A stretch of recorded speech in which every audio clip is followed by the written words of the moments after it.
Let us discuss about judicial review. Judicial review is the power of the court to review the laws passed by the legislature and orders issued by the executive when challenged by the affected person and to declare them null and void if they infringe the provisions of the Constitution. So, judicial review holds in check legislature and the executive within the limits laid down by law. So, what is judicial review? Judicial review is a power given to the judiciary. It's an extra power to judiciary to check the activities of legislature and executive. That means here by judicial review, the judiciary has a power to check the laws passed by the legislature or orders given by the executive, and if they found these laws are against the basic structure of the Constitution, the judiciary has the authority to declare these laws as null and void. Null and void means invalid.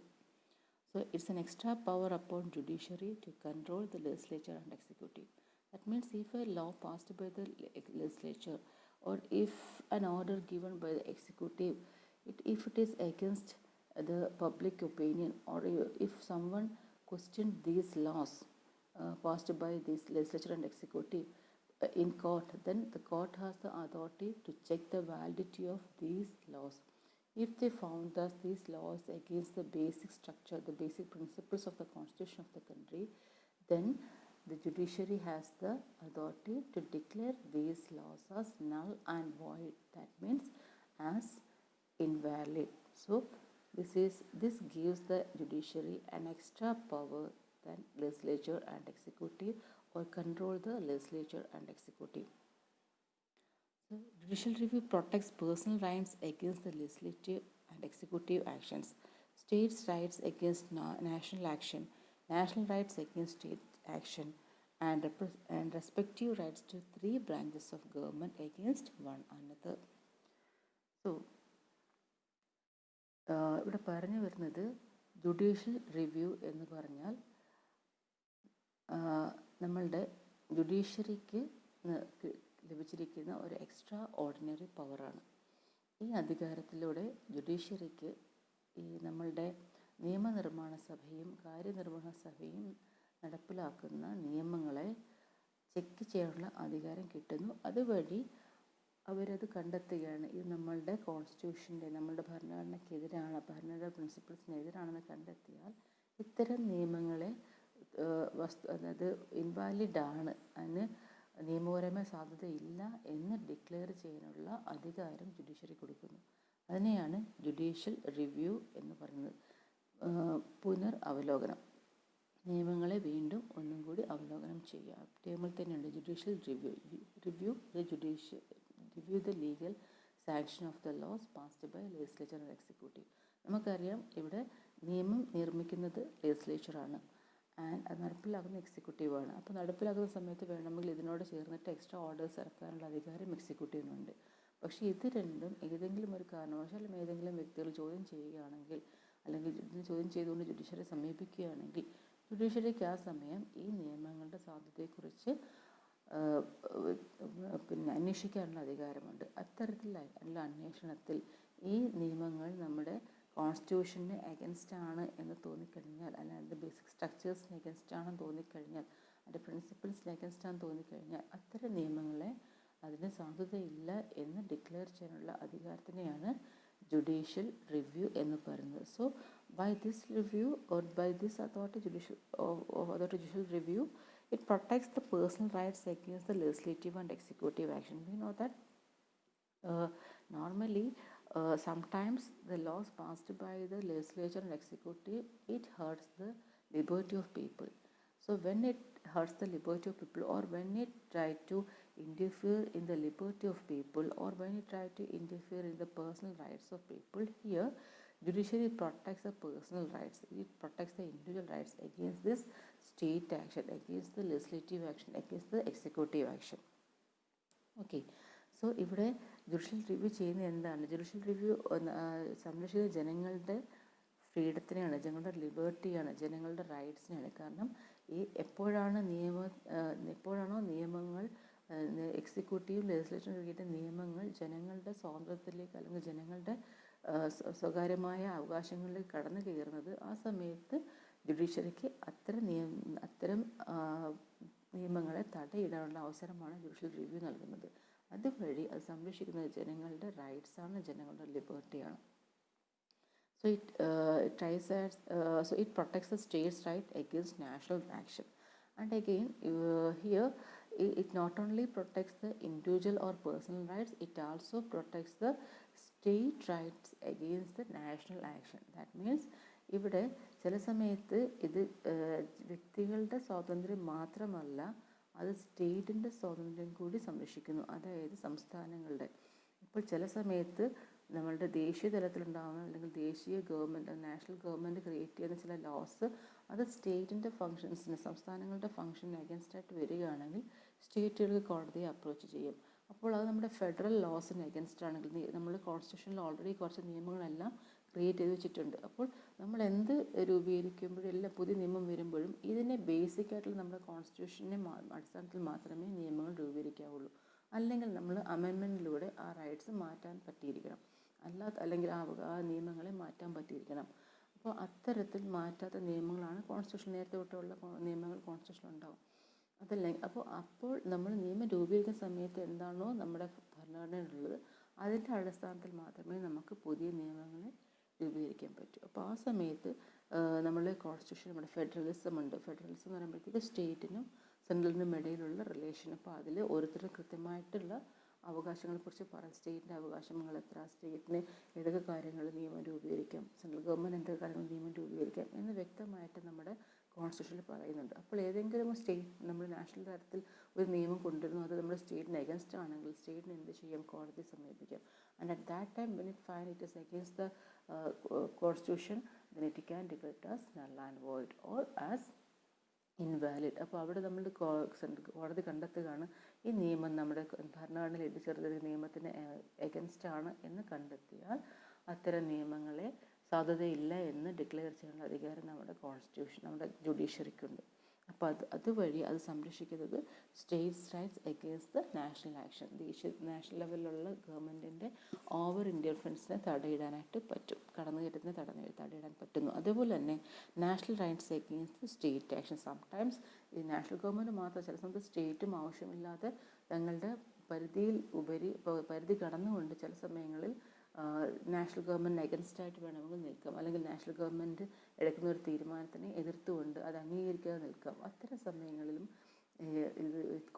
ഒരു national government കോടതിയെ സമീപിക്കുകയാണെങ്കിൽ ആ സ്റ്റേറ്റിന് അത്തരത്തിലുള്ള അധികാരമില്ല എന്ന് കണ്ടെത്തുകയാണെങ്കിൽ ആ നിയമങ്ങൾക്ക് സാധ്യതയില്ലെന്ന് പറയാനുള്ള അധികാരം കൂടി ആർക്കുണ്ട്, ജുഡീഷ്യറിക്കുണ്ട്. അത്തരത്തിൽ ഈ 3 ഓർഗൻസിനെയും and respective rights of 3 branches of government against one another. അതുപോലെ തന്നെ ലെജിസ്ലേച്ചർ, എക്സിക്യൂട്ടീവ്, ജുഡീഷ്യറി 3 പേരുടെയും അധികാരം എന്തൊക്കെയാണെന്ന് വ്യക്തമാക്കാനും അവർ പരസ്പരം അതിൽ നിന്ന് എപ്പോഴെങ്കിലും വ്യതിചലിച്ച് പരസ്പരം ഇൻ്റർഫിയർ ചെയ്യാൻ ശ്രമിക്കുമ്പോൾ അതിന് തടയിടാനും ഈ ജുഡീഷ്യൽ റിവ്യൂയിലൂടെ സാധിക്കും.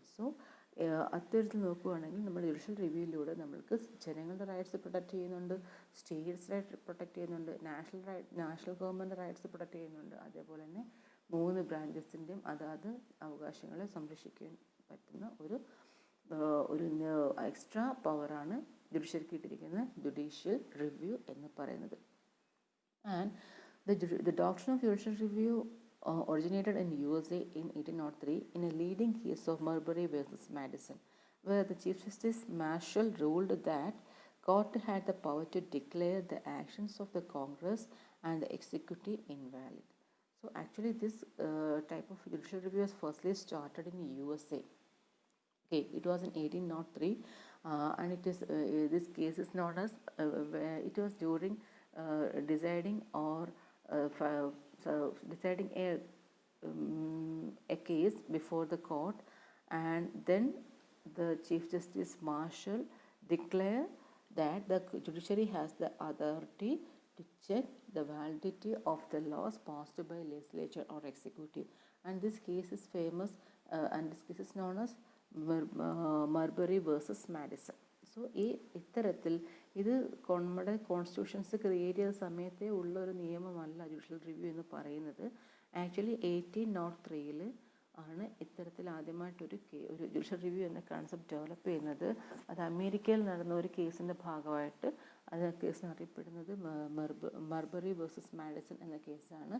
അതിൻ്റെ ഭാഗമായിട്ട് കോടതിയിലുണ്ടായ വാദങ്ങൾക്കൊടുവിൽ ജസ്റ്റിസിൻ്റെ ഡിക്ലെയർ ചെയ്ത ഒരു കാര്യമാണ് എന്താണ്, അതായത് കോൺഗ്രസിൻ്റെ അല്ലെങ്കിൽ എക്സിക്യൂട്ടീവിൻ്റെ ആക്ഷൻസിനെ എല്ലാമൊന്നും നമ്മൾക്ക് അംഗീകരിക്കാൻ പറ്റില്ല, കോൺസ്റ്റിറ്റ്യൂഷൻ എഗൻസ്റ്റ് ആണെങ്കിൽ അതിന് ഇൻവാലിഡ് ആണ് എന്ന് ഡിക്ലെയർ ചെയ്തു. അതുവഴിയാണ് ജുഡീഷ്യൽ റിവ്യൂ എന്ന കൺസെപ്റ്റ് ഡെവലപ്പ് ചെയ്യുകയും പിന്നീട് എല്ലാ കോൺസ്റ്റിറ്റ്യൂഷൻസും അല്ലെങ്കിൽ എല്ലാ കോടതികൾക്കും അത്തരത്തിലുള്ള അവകാശം കിട്ടുകയും ചെയ്തത്. സോ ഈ മാഡിസൺ വേഴ്സസ് മർബറി വേഴ്സസ് മാഡിസൺ എന്ന കേസ് എന്താണെന്ന് പറഞ്ഞാൽ, അമേരിക്കയിൽ അവിടെ ഒരു സിസ്റ്റമുണ്ട്, പിന്നെ എന്താ സ്പോയിൽ സിസ്റ്റം എന്ന് പറയും. ഇപ്പോൾ സ്പോയിൽ സിസ്റ്റം എന്താണെന്ന് പറഞ്ഞാൽ, ഇപ്പോൾ ഒരു ഗവൺമെൻറ് അവിടെ പുതുതായിട്ട് വരുന്ന സമയത്ത് അവിടെ ഓട്ടോമാറ്റിക്കലി അവിടുത്തെ ഒഫീഷ്യൽസിനെല്ലാം തന്നെ, അതല്ലെങ്കിൽ പ്രസിഡൻ്റ് വർക്ക് ചെയ്യുന്ന ഓഫീസിലുള്ള അദ്ദേഹത്തിൻ്റെ കീഴിൽ വർക്ക് ചെയ്യുന്ന ഓഫീസിലുള്ള പിന്നെ officials, government officials permanent officials ആണ്. പക്ഷേ അവരെ ആ സമയത്ത് മാറിക്കൊടുക്കുന്നത്, അതായത് പാർട്ടി അനുകൂലമായിട്ടുള്ള ഒഫീഷ്യൽസിനെ അവിടെ വീണ്ടും നിയമിക്കാനുള്ള അധികാരം ആർക്കുണ്ട്? പുതിയ പ്രസിഡൻറ്റിനുണ്ട്. അപ്പോൾ സ്പോയിൽ സിസ്റ്റമാണ്, കുഴിഞ്ഞു പോകായത് അവർ ഓട്ടോമാറ്റിക്കലി അവിടെ അതുവരെ തൊട്ട് മുമ്പ് വയ്ക്കുന്ന ഗവൺമെൻറ്റിലെ ഒഫീഷ്യൽസ് ആണെങ്കിൽ അവരവിടുന്ന് മാറിക്കൊടുക്കുകയും പാർട്ടിക്ക് അനുകൂലമായിട്ടുള്ള ആളുകൾ അല്ലെങ്കിൽ അത് പ്രസിഡന്റ് എക്സിക്യൂട്ടീവിന് അനുകൂലമായിട്ടുള്ള ഒഫീഷ്യൽസ് പുതിയതായിട്ട് ചാർജ് എടുക്കുകയും ചെയ്യും. അതാണ് സ്പോയിൽ സിസ്റ്റം എന്ന് പറയുന്നത്. അപ്പോൾ ഇവിടെ നോർമലി ഒരു സിസ്റ്റം ഉണ്ടായിരുന്നു, പണ്ട് തൊട്ടേ ഉള്ളതാണ്. അപ്പോൾ ഈ കേസിൻ്റെ ഈ സമയത്ത് ഇവരുടെ 1803 പഴയ പ്രസിഡന്റ്, അത് പുതിയ ഇലക്ഷൻ വന്ന് പുതിയ പ്രസിഡന്റ് ചാർജ് തൊട്ട് തലേന്ന് രാത്രിയിൽ പെട്ടെന്ന് നേരത്തെ പ്രസിഡന്റ് എന്ത് ചെയ്തു, കുറച്ച് പേരെ പുതുതായിട്ടങ്ങ് അദ്ദേഹം അവിടെ നിയമിച്ചു, പുതിയ ഒഫീഷ്യൽസിനെ സ്വന്തമായിട്ട് അദ്ദേഹം നിയമിച്ച്, അത് അർദ്ധരാത്രിയോടുകൂടി നിയമിച്ച് അവർക്ക് പോസ്റ്റ് കൊടുത്ത് അദ്ദേഹം അവിടെ നിന്ന് അദ്ദേഹത്തിൻ്റെ കാലാവധി കഴിഞ്ഞ് അദ്ദേഹം പടിയിറങ്ങിപ്പോയി.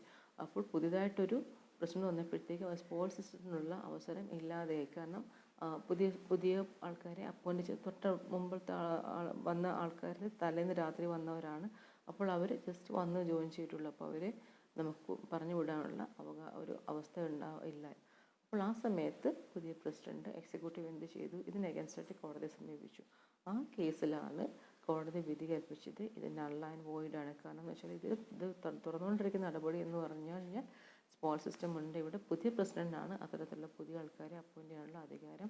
അപ്പോൾ ഈ അർദ്ധരാത്രിയിൽ എടുത്ത ഈ തീരുമാനം അത് എക്സിക്യൂട്ടീവിന് അധികാരം ഉണ്ടെങ്കിൽ പോലും, പക്ഷേ ഈ എക്സിക്യൂട്ടീവിൻ്റെ ഈ ഒരു പിന്നെ നടപ്പിലാക്കിയ ആ ഒരു പ്രവൃത്തിയെ അംഗീകരിക്കാൻ പറ്റില്ല. അത് കോൺസ്റ്റിറ്റ്യൂഷൻ്റെ അടിസ്ഥാനപരമായ പ്രിൻസിപ്പിൾസിന് അഗൻസ്റ്റ് ആണ്. അതുകൊണ്ട് ഇതിന് വാലിഡിറ്റി ഇല്ല എന്ന് ഡിക്ലെയർ ചെയ്തു. അതിലൂടെയാണ് നമ്മുടെ ഈ ജുഡീഷ്യൽ റിവ്യൂ എന്ന കൺസെപ്റ്റ് ഡെവലപ്പ് ചെയ്യുകയും പിന്നീട് നമ്മുടെ എല്ലാ കോൺസ്റ്റിറ്റ്യൂഷൻസിലും ഇത് അഡോപ്റ്റ് ചെയ്യുകയും ഇത് നമ്മുടെ കോടതിക്കെല്ലാം ഉള്ള എല്ലാ രാജ്യങ്ങളിലെയും കോടതിക്കുള്ള ഒരു അധികാരമാണ് ജുഡീഷ്യൽ റിവ്യൂ എന്ന് പറയുന്നത്. So judicial review essentially means the court of the law have the power to testing the validity of legislative as well as the other governmental actions with reference to the provisions of the constitution. So it is the authority of the judiciary to check the validity of the legislative and executive orders with the existing laws of constitution. നമ്മുടെ പുതുതായിട്ട് വരുന്ന ഏത് നിയമവും ലെജിസ്ലേച്ചറോ എക്സിക്യൂട്ടീവോ കൊണ്ടുവരുന്ന ഏത് നിയമത്തിനെയും നമ്മുടെ ഭരണഘടനയിലെ വ്യവസ്ഥകളുമായിട്ട് ഒത്തുനോക്കുക എന്നൊരു അധികാരമാണ് ശരിക്കും ജുഡീഷ്യൽ റിവ്യൂ എന്ന് പറയുന്നത്. Criticism against judicial review. There are some criticism against the concept of this judicial review. The first is that judicial review has resulted in judicial tyranny and the whole concept of is undemocratic. So it is the main criticism against this judicial review is that it is really undemocratic. Why? Because it results in judicial tyranny, or it gave an extra power to judiciary, that thus judiciary it gave an authority of judiciary to act like a dictator. Because by the judicial review it gives an extra power to judiciary than the legislature and executive, or it gives an extra power to judiciary to control the legislature and executive. So actually it is against the spirit of separation of powers, because by the separation of power it is declared that all the three organs have equal powers. But by this judicial review it gives extra power to judiciary to control the legislature and executive. So it is undemocratic concept. That's the first criticism against judicial review. And second is that it is strange that one organ of government is sitting judgment of the other two. So it is the second criticism is that it is really strange when one organ, because all these organs are equal in nature. So how one organ can act against the other two organs, or how one organ is given extra power to control the other two organs. So it is really unstrangeful. And the third criticism is that law passed by the legislature represents the popular will. So how can the judiciary declare it as null and void? That means we know that legislature is a body elected by the people. So it represents the people's mind. It represents the state, the nation itself. So when a law passed by this legislature, how the judiciary can declare this law as null and void or invalid? Okay, because the body creating laws are really elected by the people. It represents the population. So how judiciary can declare the laws created by such an elected body as null and void? That's the third criticism. And fourth criticism is that it can lead to conflict between judicial and executive. When the judiciary declared a law as invalid, then it will create a clash between executive, legislature and executive on one side and judiciary on the other side. So it creates clash between judiciary and executive and judiciary and legislature. Okay, when a law passed by the legislature and it's approved by the executive, then the judiciary declares that this law is unlawful, then it will create a deadlock between the legislature and judiciary and executive and judiciary.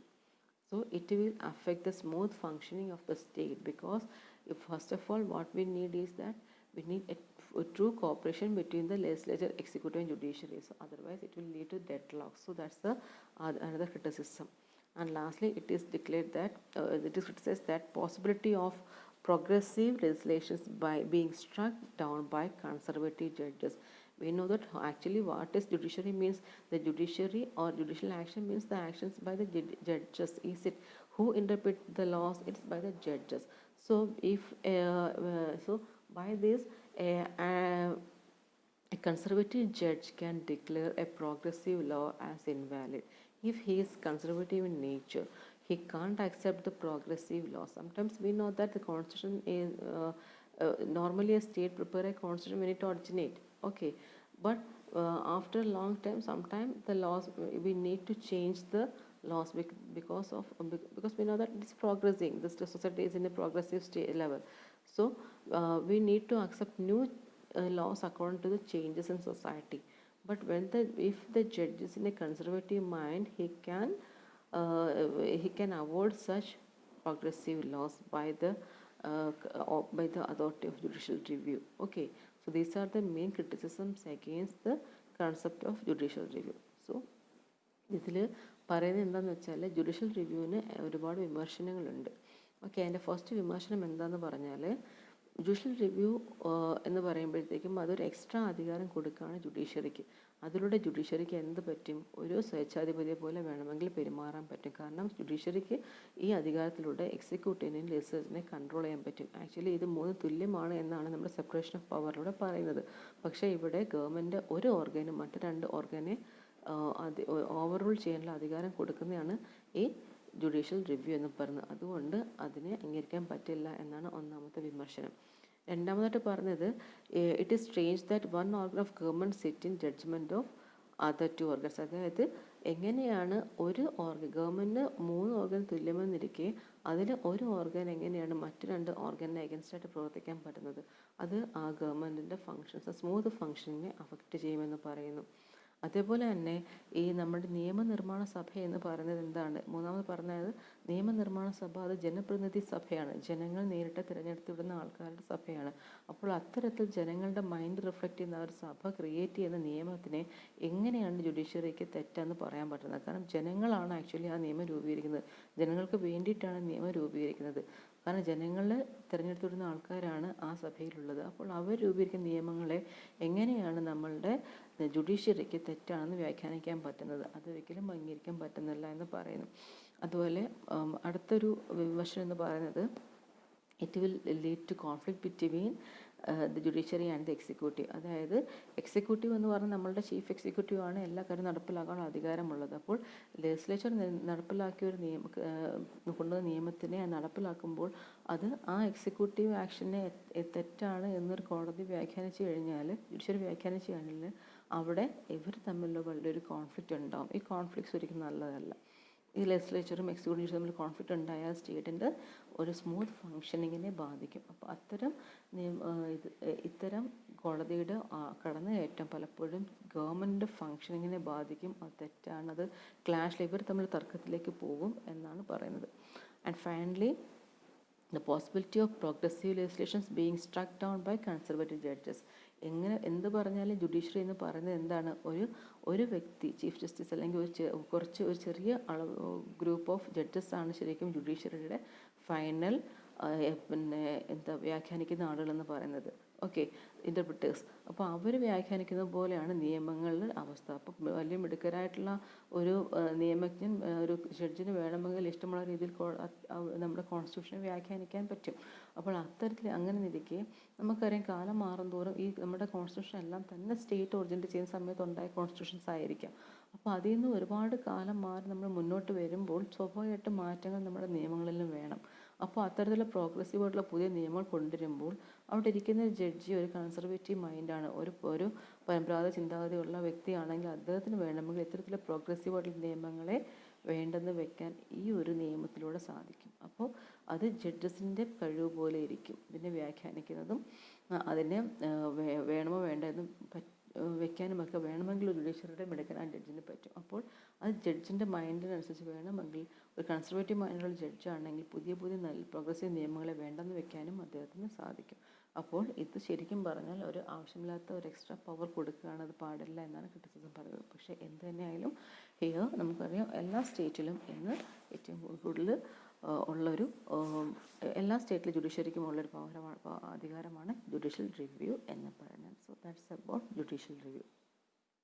Let us discuss about judicial activism. Actually, what is judicial activism? Judicial activism emanates from the power of judicial review enjoyed by the courts. It refers to the assertive role played by the judiciary to force the other organs of government to discharge their constitutional obligations towards public. So, judicial activism is a way through which relief is provided to the disadvantaged and aggrieved citizen. So, what is judicial activism? Actually, the base of judicial activism is the power of judicial review of judiciary. Okay, here judicial activism means the active involvement of judiciary in matters of public importance. Here, with the authority of judicial review, sometimes the judiciary get the authority to interference in the matters of public importance or public issue, and it can stand along with the public. So this is a progressive action of the judiciary by actively involving in social matters. So it gives an extra power or an activism to judiciary, or it gives an extra power to judiciary to work in active way. So this progressive actions of judiciary is known as judicial activism. അതായത് judicial review എന്ന് പറയുന്ന അധികാരത്തിലൂടെ കോടതിക്ക് extra power കിട്ടുകയാണ് ലെജിസ്ലേച്ചറും എക്സിക്യൂട്ടീവും കൊണ്ടുവരുന്ന നിയമങ്ങളുടെ നിയമസാധുത പരിശോധിക്കാൻ. പലപ്പോഴും അത് ജനങ്ങളുടെ ലിബർട്ടിക്കും റൈറ്റ്സിനും അഗൻസ്റ്റ് ആണെങ്കിൽ അത് തെറ്റാണെന്ന് ഡിക്ലെയർ ചെയ്യാനുള്ള അധികാരം കോടതി കിട്ടുന്ന വഴി കോടതി ചെയ്യുന്നത് എന്താണ്? ജനങ്ങളുടെ ഒപ്പം നിൽക്കുകയാണ്. അത്തരത്തിൽ കോടതി വളരെ ആക്റ്റീവായിട്ട് പബ്ലിക് മാറ്റേഴ്സിൽ ഇടപെടാനുള്ള അവസരം കോടതിക്ക് കിട്ടുന്നു. പബ്ലിക് ഇഷ്യൂസിൽ ഒരു അർജൻറ്റ് ഒരു പബ്ലിക് നീഡുള്ള അല്ലെങ്കിൽ പ്രാധാന്യമുള്ള ഒരു ഇഷ്യൂ വരുമ്പോൾ ആ സമയത്ത് നിയമം അത് തെറ്റാണ് എന്ന് സ്വമേധയാ പറയാനുള്ള അധികാരം കോടതിക്കുണ്ട്. അപ്പോൾ അത്തരത്തിൽ കോടതി വളരെ പ്രോഗ്രസീവായിട്ട് ജനങ്ങളുടെ ഒപ്പം ഇറങ്ങി നിന്ന് പ്രവർത്തിക്കുന്ന ഒരവസ്ഥ ഉണ്ടായി. അതിന് പറയുന്ന പേരാണ് actually judicial activism. That means active involvement of judiciary in matters of public importance. കോടതി സ്വമേധയാ വളരെ ആക്റ്റീവായിട്ട് നമ്മുടെ സമൂഹത്തിലേക്ക് ഇറങ്ങി വന്ന് പ്രവർത്തിക്കുന്ന അവസ്ഥ. പണ്ട് കോടതി എന്ന് പറഞ്ഞാൽ ജസ്റ്റ് അവിടേക്ക് ഒരു കേസ് ചെല്ലുമ്പോൾ അതിനെക്കുറിച്ച് മാത്രം തീർപ്പ് കൽപ്പിച്ച് വിടുന്നു. പക്ഷേ ഈ ഒരു ജുഡീഷ്യൽ റിവ്യൂയിലൂടെ കിട്ടിയ ഒരു അധികാരം, അതിലൂടെ കോടതിക്ക് ജനങ്ങളിലേക്ക് ഇറങ്ങി വന്ന് പ്രവർത്തിക്കാനുള്ള അവസരം കൊടുക്കുന്നു. അത്തരത്തിൽ ഒരു ആക്റ്റീവായിട്ട് പ്രേ ചെയ്യാനുള്ള അവസരം കോടതി കിട്ടുന്നു. അതിനെയാണ് ജുഡീഷ്യൽ ആക്ടിവിസം എന്ന് പറയുന്നത്. Okay, here an activist judge activates the legal mechanisms and make it play a vital role in the socio-economic process. By this power, an active judge can play an important role by interfere, or he can easily interfere in public matters, and he can stand alone, or he can play an important role in the socio-economic process of the state. Okay, so in the words of Justice V.R. Krishna here, every judge is an activist either on the forward gear or on the reverse gear, because if a judge is an active person, and he can use this authority, or he can work in an active manner, thus he can make the judiciary move, or make the society to because gear is in his mind, he can make this gear to move forward or backward. Okay, if he is an activist one, he can move it to forward level. Okay, so judiciary has moved from being passive to an activist mode. So by this authority, judiciary became so progressive. അതായത് ഒരു activist ജഡ്ജാണ് അവിടെ ഇരിക്കുന്നതെങ്കിൽ അദ്ദേഹത്തിന് വേണമെങ്കിൽ നമ്മുടെ സമൂഹത്തിൽ കാതലായ മാറ്റങ്ങൾ കൊണ്ടുവരാൻ സാധിക്കും. കാരണം കോടതിക്ക് ഈ ജുഡീഷ്യറിയുടെയും ലെജിസ്ലേച്ചറിൻ്റെയും എക്സിക്യൂട്ടീവിൻ്റെയും ആക്ഷൻസിനെതിരായിട്ട്, കടന്നേറ്റത്തിനെതിരായിട്ട് തടഞ്ഞുകൊണ്ട് ഈ പബ്ലിക് പ്രാധാന്യമുള്ള വിഷയങ്ങളിൽ ഇടപെട്ടുകൊണ്ട് വിധി കൽപ്പിക്കാനുള്ള അധികാരമുണ്ട്. അതിലൂടെ വളരെ പ്രോഗ്രസീവായിട്ട് സമൂഹത്തിലെ എക്കണോമിക് നമ്മുടെ സാമ്പത്തിക സാഹചര്യങ്ങളിലൊക്കെ വിധി കൽപ്പിച്ചുകൊണ്ട് ഒരുപാട് മാറ്റങ്ങൾ കൊണ്ടുവരാൻ വേണമെങ്കിൽ കോടതിക്ക് സാധിക്കും. അത്തരത്തിലൊരു പ്രോഗ്രസീവായിട്ടുള്ള ഒരു ഇടപെടലാണ് കോടതിയുടെ ഭാഗത്തുനിന്ന് ഈ ഒരു അധികാരത്തിലൂടെ അല്ലെങ്കിൽ പുതിയ തരത്തിൽ കോടതിയിൽ നിന്നുണ്ടാവുന്നത്. അപ്പോൾ പഴയ ഒരു കോടതിയുടെ റോളിൽ നിന്നും ഒരുപാട് മാറ്റം ഇന്ന് പലയിടത്തും ജുഡീഷ്യറിക്ക് നടക്കും. ജുഡീഷ്യറി കുറച്ചും കൂടി സ്വമേധയാ കാര്യങ്ങൾ ഇടപെടുന്ന ഒരവസ്ഥ ഉണ്ടാകുന്നു. ഓക്കെ, ഇതിനെയാണ് വി ആർ കൃഷ്ണയ്യർ പറഞ്ഞത് എന്താണ്, ഒരു ജഡ്ജ്, എല്ലാ ജഡ്ജസും ആക്ടിവിസ്റ്റുകൾ തന്നെയാണ്. ചിലർ അതിനെ ഗിയർ മാറ്റി മുന്നോട്ട് കൊണ്ടുപോകും, ചിലർ അതിനെ ഗിയർ മാറ്റി റിവേഴ്സ് അടിക്കുന്നു. അപ്പോൾ അതിൽ ശരിക്കും പറഞ്ഞാൽ സമൂഹത്തിൽ പുതിയ തരത്തിലുള്ള മാറ്റങ്ങൾ ഉണ്ടാവാനുള്ളൊരു ഗിയർ നമ്മുടെ ജഡ്ജസിൻ്റെ കയ്യിലുണ്ട്. ഒരു ആക്ടിവിസ്റ്റായ ഒരു ജഡ്ജിന് വേണമെങ്കിൽ അതിനെ മുന്നോട്ട് കൊണ്ടുപോകും, പിന്നോട്ട് പഠിക്കും. അപ്പോൾ പൊതുവെ ഇന്ന് ഒരുപാട് മാറ്റം വരുന്നുണ്ട്. നമ്മുടെ കോടതികൾ സ്വമേധയാ പല തരത്തിലുള്ള കാര്യങ്ങൾ ഇടപെട്ടുകൊണ്ട് വളരെ സമൂഹത്തിലേക്ക് ഇറങ്ങി വന്ന് പ്രവർത്തിക്കുന്ന അവസ്ഥയുണ്ട്. അതിനെയാണ് ജുഡീഷ്യൽ ആക്ടിവിസം എന്ന് പറയുന്നത്. So judiciary has shed its pro-status quo approach and taken upon its duty to enforce the basic rights of the poor and vulnerable section of the society by progressive interventions and positive actions. The judiciary has started playing the role of a policy maker of even the legislature in the interest of common man. So by this judicial activism, what happens, the judiciary itself taken the responsibility of protecting the vulnerable section in the society, or stood for the common man.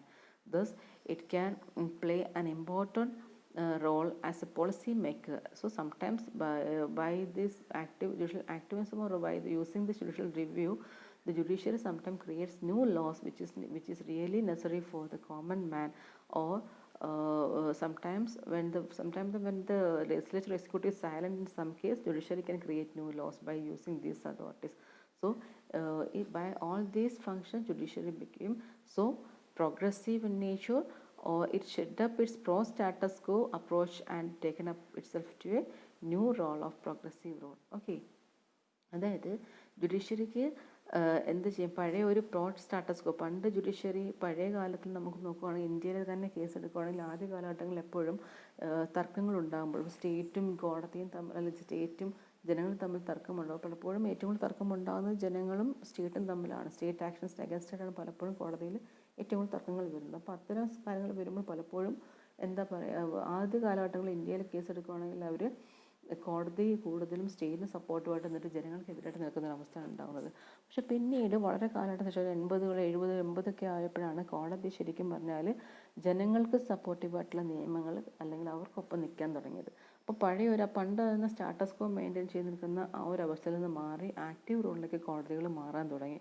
അപ്പോൾ അത് ശരിക്കും ഏറ്റവും സഹായകരമായത് നമ്മുടെ സമൂഹത്തിൽ ബുദ്ധിമുട്ട് അനുഭവിക്കുന്ന സാധാരണ ജനങ്ങളാണ്. കാരണം അവരെ സംരക്ഷിക്കാൻ വേറെ ആരുമില്ല. അവരെ സംരക്ഷിക്കേണ്ട നിയമനിർമ്മാണ സഭയും എക്സിക്യൂട്ടീവ് സഭയായിരിക്കും ചിലപ്പോൾ അവർക്ക് എഗൻസ്റ്റായിട്ട് ഏറ്റവും വലിയ നിയമം കൊണ്ടുവരുന്നത്. അപ്പോൾ അത്തരത്തിലുള്ള ഇവരുടെ ദുർനടപടിക്കെതിരായിട്ട് ജനങ്ങളുടെ റൈറ്റ്സ് സംരക്ഷിക്കാൻ പാവപ്പെട്ട ജനങ്ങളുടെ ഒപ്പം നിൽക്കുന്ന ഒരു നിലപാട് ജുഡീഷ്യറി സ്വീകരിച്ചതോടെ ജുഡീഷ്യറിക്ക് ഒരു ആക്റ്റീവ് റോള് വന്നു. പഴയ ഒരു റോളിൽ നിന്ന് മാറി ഒരു പുതിയ പ്രോഗ്രസീവ് റോളിലേക്ക് മാറുന്ന ഒരു അവസ്ഥ ഉണ്ടാകുന്നുണ്ട്. അപ്പോൾ അതുവഴി ചില സമയങ്ങളിൽ ജുഡീഷ്യറി ഒരു നിയമം വ്യാഖ്യാനിക്കുക മാത്രമല്ല ഒരു നിയമം നിർമ്മിക്കുന്ന ഒരു അവസ്ഥയിലേക്ക് കൂടി ഇറങ്ങിച്ചെല്ലുന്നു. കാരണം ചില സമയങ്ങളിൽ ലെജിസ്ലേച്ചറും എക്സിക്യൂട്ടീവും നടപ്പിലാക്കാൻ മടിക്കുന്ന ചില നിയമങ്ങളെ ഇത്തരം വ്യാഖ്യാനങ്ങളിലൂടെ പുതിയ ഇഷ്യൂസ് വരുമ്പോൾ അതുമായിട്ട് ബന്ധപ്പെട്ട് വിധികൾ ഇറക്കിക്കൊണ്ട് കോടതി പുതിയ നിയമങ്ങൾ രൂപീകരിക്കാൻ തയ്യാറാവുന്നു. അപ്പോൾ കോടതി ചില സമയത്ത് നിയമനിർമ്മാണവും കൂടി ഏറ്റെടുക്കുന്നു, ഒരു പോളിസി മേക്കറും കൂടി ആകുന്നു. Okay, so it has furthered the cause of social change or stood for upholding liberty, equality and justice for the deserving mass. So judicial review enjoys much support and appreciation among the masses. So by this judicial activism or by this judicial review, the court became more active and it also created a social changes, okay, by upholding the liberty of people, common man. So നമ്മുടെ ഈ judicial റിവ്യൂയിലൂടെ കോടതികൾ വളരെ ആക്റ്റീവായിട്ട് ഇടപെട്ട് തുടങ്ങിയപ്പോൾ അത് ഒരുപാട് തരത്തിൽ സാമൂഹികപരമായ മാറ്റം ഉണ്ടായി എന്നത് റിയാലിറ്റിയാണ്. നമ്മുടെ സോഷ്യൽ എക്കണോമിക് കണ്ടീഷൻസ് അനുസരിച്ച് പുതിയ നിയമങ്ങൾ വന്നപ്പോൾ കോടതികളിൽ എല്ലാ കാര്യങ്ങളും ഇടപെട്ട് തുടങ്ങിയപ്പോൾ നമ്മുടെ സമൂഹത്തിൽ മാറ്റം കൊണ്ടുവരാൻ കോടതിക്ക് പല സമയങ്ങളിലും സാധിച്ചു എന്നത് റിയാലിറ്റിയാണ്. അപ്പോൾ അത്തരത്തിൽ കോടതിയുടെ ഇത്തരം നിയമങ്ങളെ അല്ലെങ്കിൽ ഇത്തരത്തിലുള്ള ഇടപെടലിനെ വളരെ സാധാരണ ജനങ്ങളുടെ ഭാഗത്തുനിന്ന് വളരെയേറെ സപ്പോർട്ട് കിട്ടുന്നുണ്ട് എന്നതാണ് reality. Just discuss about the judicial review in India. In India, actually it is by the basis of Article 32, 136 of the Constitution and Article 227 of the High Courts of the power of judicial review. ഇന്ത്യയിലെ കോൺസ്റ്റിറ്റ്യൂഷനിൽ article 32 നമുക്കറിയാം, നമ്മുടെ ഭരണഘടനയിലെ നമ്മളുടെ അവസാനത്തെ റൈറ്റാണ് 32 എന്ന് പറയുന്നത്. അത് പ്രകാരം നമുക്കുള്ള മൗലിക അവകാശങ്ങളിൽ ഏതെങ്കിലും ഒരു മൗലിക അവകാശം ലംഘിക്കപ്പെടുകയാണെങ്കിൽ അതിനെ നേടിയെടുക്കാനുള്ള ജനങ്ങൾക്ക് കിട്ടുന്ന അധികാരം ഇതിലൂടെയാണ്. ആർട്ടിക്കിൾ 32 നൽകുന്നത്. അതിലൂടെ ഒരു കോടതി സമീപിക്കുകയും തങ്ങൾക്ക് നഷ്ടപ്പെട്ട അവകാശത്തെ തിരിച്ചെടുക്കാനുള്ള അവകാശം ജനങ്ങൾക്ക് കിട്ടുകയും ചെയ്യുന്ന ഒരു റൈറ്റാണ് ആർട്ടിക്കിൾ 32 പ്രൊവൈഡ് ചെയ്യുന്നത്. ഓക്കെ, അതുപോലെ 136 പ്രകാരം സുപ്രീം കോർട്ടിനും അതേപോലെ ആർട്ടിക്കിൾ 226, 227 പ്രകാരം ഹൈക്കോർട്ടിനും ഒക്കെ എന്താ പറയുക, നമ്മുടെ ജുഡീഷ്യൽ റിവ്യൂ പ്രകാരം ജുഡീഷ്യൽ റിവ്യൂവിനുള്ള അധികാരമുണ്ട്. അതായത് റിട്സ് പുറപ്പെടുവിക്കാനുള്ള അധികാരം ഹൈക്കോടതിക്കും അതുപോലെ സുപ്രീം കോടതിക്കും ഉണ്ട്. അതായത് ഏതെങ്കിലും ഒരു കേസിലിപ്പം വിധി ജനങ്ങൾക്ക് എതിരാണ്, നമ്മൾ ആരെങ്കിലും റിട്ട് സമർപ്പിക്കുകയാണെങ്കിൽ അതിൽ പലതരത്തിലുള്ള റിട്സ് ഉണ്ട്. അപ്പോൾ ചിലതാണെങ്കിൽ ജനങ്ങൾക്ക് സപ്പോർട്ടീവായിട്ട് പേഴ്സണലാണ്, ചിലത് ഒഫീഷ്യൽസിനോട് നിർദ്ദേശങ്ങൾ കൊടുക്കുന്നതാണ്, ചിലത് കീഴ്ക്കോടതിയോട് കൊടുക്കുന്ന നിർദ്ദേശമാണ്. അത്തരത്തിൽ നിർദ്ദേശം നൽകിക്കൊണ്ട് ഇത്തരം കാര്യത്തിൽ ഇടപെട്ടുകൊണ്ട് ലെജിസ്ലേച്ചറിനും എക്സിക്യൂട്ടീവിൻ്റെ ആക്ഷൻസിനൊക്കെ തടയിടാനായിട്ട് വിധി അല്ലെങ്കിൽ നിയമം പുറപ്പെടുവിക്കാനുള്ള അധികാരവും കോടതി നമ്മുടെ കോൺസ്റ്റിറ്റ്യൂഷൻ മേധയാ നമ്മുടെ ജുഡീഷ്യറിക്ക് നൽകുന്നു. അത്തരം ആർട്ടിക്കിൾസാണ് article 32, article 136, article 226 and 227. Okay, the scope of review power of the judiciary in India is comparatively less to that of USA. പക്ഷേ മറ്റൊരു പ്രത്യേകത, ഈ ജുഡീഷ്യൽ റിവ്യൂ എന്ന് പറയുന്ന നമ്മളുടെ ഇന്ത്യൻ കോടതിയിൽ കിട്ടുന്ന അധികാരം ആക്ച്വലി അമേരിക്കൻ കോൺസ്റ്റിറ്റ്യൂഷനേക്കാളും വളരെ കുറവാണ്. അവിടെ വളരെ കുറച്ചും കൂടി കൂടുതലായിട്ടുള്ള അധികാരം നമ്മുടെ ജുഡീഷ്യൽ കോടതികൾക്ക് ഉണ്ട്. ഓക്കെ, പക്ഷേ ഇന്ത്യയിൽ ആക്ച്വലി ഈ ഒരു അധികാരം നമുക്ക് ആദ്യത്തെ സമയത്തൊന്നും ഈ ഒരു തരത്തിൽ ആക്റ്റീവായിട്ടൊന്നും നമ്മുടെ കോടതി ഇടപെട്ടിരുന്നില്ല. പിന്നീടാണ് നമ്മുടെ പല കേസിലെ വിധിയോട് കൂടിയാണ് നമ്മളുടെ കോടതികൾ വളരെ ആക്റ്റീവായിട്ട് ഇടപെട്ട് തുടങ്ങിയത് എന്ന് പറയുമ്പോഴത്തേക്കും പ്രധാനമായിട്ടും നമ്മുടെ ഇന്ത്യയിൽ പ്രധാനപ്പെട്ട കേസുകളാണ് കേശവാനന്ദി ഭാരതി. ശരിക്കും ഈ ഒരു ആക്റ്റീവ് റോളിലേക്ക് കോടതി വന്നു തുടങ്ങിയത് ഒരു 30 വർഷം, ഈ സ്വാതന്ത്ര്യം കിട്ടി 30 വർഷം ശേഷമാണ്. ആദ്യത്തെ 30 വർഷം ശരിക്കും വളരെ ഒട്ടും പ്രോഗ്രസീവ് അല്ലാതെ സ്റ്റേറ്റിനോടൊപ്പം നിന്നുകൊണ്ട് സ്റ്റേറ്റ് പറഞ്ഞതൊക്കെ ശരിയാണെന്ന് സമ്മതിച്ചുകൊണ്ട് ജനങ്ങൾക്ക് എഗൻസ്റ്റായിട്ട് നിൽക്കുന്ന അവസ്ഥയായിരുന്നു കോടതികൾക്കുണ്ടായിരുന്നത്, നമ്മുടെ കോടതികൾ സ്വീകരിച്ചിരുന്നത്, ജുഡീഷ്യറി സ്വീകരിച്ചത്. പക്ഷേ ഒരു 30 വർഷം ശേഷമാണ് ആക്ച്വലി കേശവാനന്ദി ഭാരതി കേസ് എന്ന് പറഞ്ഞാൽ 73 വന്നൊരു കേസിലാണ് സുപ്രീം കോടതി ആദ്യമായിട്ട് executive had no right to tamper with the constitution എന്ന് പറയുന്നത്. ആദ്യമായിട്ട് സുപ്രീം കോടതി എക്സിക്യൂട്ടീവിന് നമ്മുടെ ഭരണഘടനയ്ക്ക് എതിരായിട്ട് വിധി കൊണ്ടുവരാനുള്ള അധികാരമില്ല എന്ന് പറഞ്ഞ കേസാണ് കേശവാനന്ദ ഭാരതി കേസ് 1973. ഓക്കെ, അതിനുശേഷം പിന്നീട് വന്ന കേസിലും കേശവാനന്ദ ഇതേപോലത്തെ വിധികൾ കൊണ്ടുവരികയും അത് പലപ്പോഴും എക്സിക്യൂട്ടീവിൻ്റെ ലെജിസ്ലേച്ചറിൻ്റെ കടന്നുകയറ്റത്തിന് തടയിടുകയും ചെയ്യുന്നു. ഇതിൽ കൂടാതെയാണ് ഇന്ത്യയിൽ ശരിക്കും ജുഡീഷ്യൽ ആക്ടിവിസം ഏറ്റവും ആക്റ്റീവ് ആകുന്നത്. Actually it is with the mechanism of public interest litigation. നമ്മുടെ കോടതികൾ സ്വീകരിച്ച പബ്ലിക് ഇൻട്രസ്റ്റ് ലിറ്റിഗേഷൻ എന്ന് പറയുന്ന ഒരു മെക്കാനിസത്തിലൂടെയാണ് ശരിക്കും ജുഡീഷ്യൽ ആക്ടിവിസം ഇന്ത്യയിൽ വരുന്നത്. What is public interest litigation? അതായത് നേരത്തെ ഉണ്ടായിരുന്ന കൺസെപ്റ്റ് പ്രൈവറ്റ് ഇൻട്രസ്റ്റ് ലിറ്റിഗേഷൻ എന്ന് പറയുന്ന കൺസെപ്റ്റായിരുന്നു. അതിൽ നിന്ന് മാറിക്കൊണ്ടുവന്ന പുതിയ പിന്നീട് വന്നൊരു മാറ്റമാണ് പബ്ലിക് ഇൻട്രസ്റ്റ് ലിറ്റിഗേഷൻ എന്ന് പറഞ്ഞു കഴിഞ്ഞാൽ, പണ്ടൊക്കെ നമ്മുടെ ഏതെങ്കിലും തരത്തിൽ ഒരാൾക്ക് നമുക്ക് നമ്മുടെ ഒരു അവകാശം നഷ്ടപ്പെട്ടു കഴിഞ്ഞാൽ ആർക്കാണോ അത്തരത്തിലുള്ള അവകാശം നഷ്ടപ്പെടുന്നത് ആ വ്യക്തി നേരിട്ട് കോടതിയെ സമീപിച്ചാൽ മാത്രമേ അദ്ദേഹത്തിൻ്റെ കാര്യത്തിൽ കോടതി ഇടപെടൂ, അതിലെന്തെങ്കിലും വിധി കൽപ്പിക്കത്തുള്ളൂ. അപ്പോൾ എപ്പോഴും എന്തെങ്കിലും തരത്തിൽ അവകാശം നഷ്ടപ്പെടുന്ന വ്യക്തി സ്വമേധയാ കോടതി സമീപിച്ചാൽ മാത്രമേ കോടതി അത്തരം മാറ്റേഴ്സിൽ ഇടപെടൂ. അതാണ് പ്രൈവറ്റ് ഇൻട്രസ്റ്റ് ലിറ്റിഗേഷൻ എന്ന് പറയുന്നത്. പക്ഷെ പിന്നീട് അതിൽ മാറ്റം വരികയും കോടതി ഒരു പുതിയ മെക്കാനിസം സ്വീകരിച്ചു. അതാണ് public interest litigation. Public interest litigation means a suit filed in a court of law by the aggrieved citizen or a public spirited person for the protection of public interests such as pollution, environment, road safety, etc. That means ഇപ്പോൾ public, അതായത് സ്വമേധയാ കോടതിക്ക് കേസെടുക്കാം. അതല്ലെങ്കിൽ ഇപ്പോൾ ഒരു വ്യക്തിയുടെ അവകാശം നഷ്ടപ്പെട്ടു, ആ വ്യക്തിക്ക് വേണ്ടിയിട്ട് വേണമെങ്കിൽ മറ്റൊരു വ്യക്തിക്ക് കോടതിയെ സമീപിക്കാം. അല്ലെങ്കിൽ പൊതു താല്പര്യ ഹർജി, ഇപ്പോൾ നമ്മുടെ സമൂഹത്തിന് ചുറ്റുമുള്ള ഇഷ്യൂസിൻ്റെ ഇതിൻ്റെ പേരിൽ വേണമെങ്കിൽ ഒരു വ്യക്തിക്ക് കോടതിയെ സമീപിക്കാം. അപ്പോൾ വ്യക്തിപരമായ കാര്യങ്ങളല്ലാതെ സമൂഹത്തിന് ഏതെങ്കിലും തരത്തിൽ അഫക്റ്റ് ചെയ്യുന്ന ഇഷ്യൂസിലും, ഇപ്പോൾ പറഞ്ഞ പൊല്യൂഷനോ അല്ലെങ്കിൽ എൻവയോൺമെൻറ്റ് ഇഷ്യൂസോ റോഡ് സേഫ്റ്റി ഇഷ്യൂസോ അങ്ങനെയൊക്കെയുള്ള ഏത് കാര്യത്തിലും കോടതിയിൽ ഒരു വ്യക്തിക്ക്, ഒരു സാമൂഹ്യ പ്രവർത്തകനോ ഒരു വ്യക്തിക്കോ കോടതിയെ നേരിട്ടോ ഒരു കത്തിലൂടെയോ വേണമെങ്കിൽ പോലും സമീപിക്കാം. അപ്പോൾ അത്തരം ആക്ഷൻസ് അതിലെല്ലാം തന്നെ കോടതിക്ക് വിധി കൽപ്പിക്കാനുള്ള അവകാശമുണ്ട്. അതാണ് പബ്ലിക് ഇൻട്രസ്റ്റ് ലിറ്റിഗേഷൻ എന്ന് പറയുന്നത്. അപ്പോൾ ഇത് പൊതു താല്പര്യ ഹർജിയിലും വേണമെങ്കിൽ കോടതിക്ക് ഏതെങ്കിലും വ്യക്തി നൽകുന്ന കേസിലേലും ഒരാൾക്ക് വേണ്ടിയിട്ട് വിധി കൽപ്പിക്കാം. അതുപോലെ തന്നെ ആരും പറയാതെ തന്നെ സ്വമേധയാ വേണമെങ്കിൽ കോടതികൾക്ക് കേസെടുക്കാം. ഇപ്പോൾ ഒരു പത്രവാർത്തയെ തുടർന്ന് അല്ലെങ്കിൽ കത്തിനെ തുടർന്ന് ഒരു ഇഷ്യൂവിനെ തുടർന്ന് വേണമെങ്കിൽ കോടതിക്ക് സ്വമേധയാ കേസെടുക്കാനുമുള്ള അവകാശം കൊടുക്കുന്ന ഒരു മെക്കാനിസമാണ് പബ്ലിക് ഇൻട്രസ്റ്റ് ലിറ്റിഗേഷൻ. ശരിക്കും പറഞ്ഞാൽ ഈ ഒരു പബ്ലിക് ഇൻട്രസ്റ്റ് ലിറ്റിഗേഷനിലൂടെയാണ് ഇന്നത്തെ നമ്മുടെ കോടതികൾ ആക്റ്റീവായി മാറിയത്.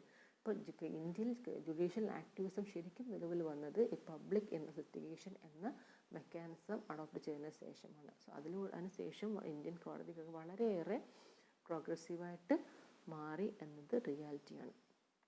Okay, so that's about public interest litigation and judicial review and judicial activism. So ശരിക്കും പറഞ്ഞാൽ ജുഡീഷ്യൽ റിവ്യൂ എന്ന അധികാരത്തിൻ്റെ അടിസ്ഥാനത്തിലാണ് ഈ ജുഡീഷ്യൽ ആക്ടിവിസം വരുന്നത്. അതിന് കൂടുതൽ ഫ്ലഷ് ആൻഡ് ബ്ലഡ് നൽകിയത് പബ്ലിക് ഇൻട്രസ്റ്റ് ലിറ്റിഗേഷൻ ആണ് ഇന്ത്യയിൽ. Okay, so that's about judicial review and judicial activism.